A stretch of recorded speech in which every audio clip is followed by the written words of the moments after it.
National Weather Service in Sterling, Virginia has issued a special marine warning for Chesapeake Bay from Drum Point, Maryland to Smith Point, Virginia, Chesapeake Bay from North Beach to Drum Point, Maryland, Choptank River to Cambridge, Maryland, and the Little Choptank River, Patuxent River to Broomes Island, Maryland, Tangier Sound and the inland waters surrounding Bloodsworth Island until 10 p.m.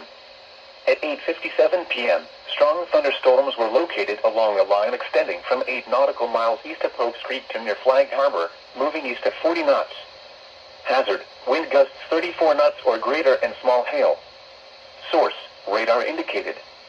Impact, boaters and small craft could be thrown overboard by suddenly higher winds and waves capsizing their vessel. Locations impacted include Greenwell State Park, Hooper Island Light, Solomon's Island, Nanticoke River Mouth, Coupled Creek, Town Creek, Drum Point, Hongo River, Fishing Bay, James Island, Flag Harbor, Calvert Cliffs, Bivalve, Richland Point Buoy and Taylor's Island. Move to safe harbor until hazardous weather passes.